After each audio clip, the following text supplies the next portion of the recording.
এখানে ইন্টিগ্রেশনের সব সূত্রগুলো আছে, ভালো করে সূত্রগুলো দেখলে বুঝবা। যেমন এখানে x to the power n এর সূত্র, এখানে x to the power n এর সূত্র, ইন্টিগ্রেশন সব সূত্র দেওয়া আছে। তো আমি যে বলছিলাম যে ইন্টিগ্রেশন হচ্ছে ডিফারেন্সিয়েশনের ঠিক বিপরীত প্রক্রিয়া, এখানে কিন্তু সেটা বলা আছে। যেমন ddx sin x equal to cos x, মানে cos x কে যদি আমরা ইন্টিগ্রেশন করে পাবো sin x।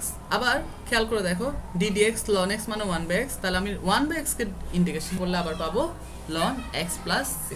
অর্থাৎ আমি যাদেরকে ডিফারেন্সিয়েশন করে যে আনসারটা পাচ্ছি, সেই আনসারটাকে ইন্টিগ্রেশন করলে আবার ওই ডিফারেন্সিয়েশনের ফাংশনটা পেয়ে যাব আমরা। ঠিক আছে, আশা করি তোমরা এটা বুঝছো। এখন আমরা একটা অঙ্ক সলভ করব, সেটা হচ্ছে এই অঙ্কটা। এটা বোর্ডের একটা খুব অনেক ঐতিহ্যবাহী একটা অঙ্ক।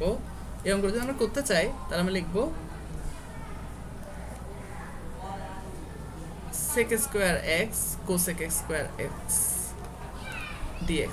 এখন এখানে আমরা লিখতে পারি যে sec স্কয়ার x, এটাকে আমরা লিখতে পারি এভাবে যে 1 প্লাস টেন স্কয়ার x,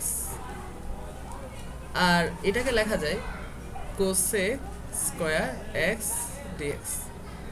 এবার 1 এর সাথে আমি cosec স্কয়ার x কে গুণ করলে যেটা আসবে সেটা হচ্ছে cosec square x plus tan square x এর সাথে cosec স্কয়ার x গুণ করলে হবে tan square x into cosec square x আর dx equal to cosec square. যেহেতু এটা একটা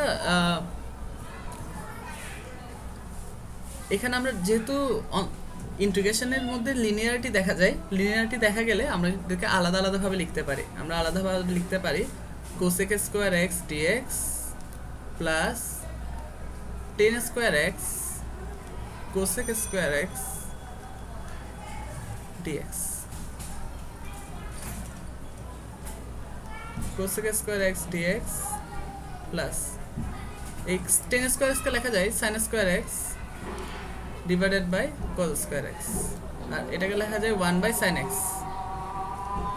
dx সমান এটার লেখা যায় cosec square x dx plus sin sin কাটা গেলে 1 বাই cos থাকে, 1 বাই cos কে লেখা যায় sec স্কয়ার x dx। এখন আমরা যদি এটার আনসারটা লিখি cosec স্কয়ার x কে dx করলে কত আসে দেখো cosec স্কয়ার x কে আমরা যদি ইন্টিগ্রেশন করি মাইনাস cot x আসে। আমরা এখানে লিখবো মাইনাস cot x, আর sec স্কয়ার x কে করলে কত আসে দেখো sec স্কয়ার x কে করলে আসে 10x প্লাস c। আমরা লিখবো এখানে 10x আর একটা প্লাস c লিখে দিব আমরা।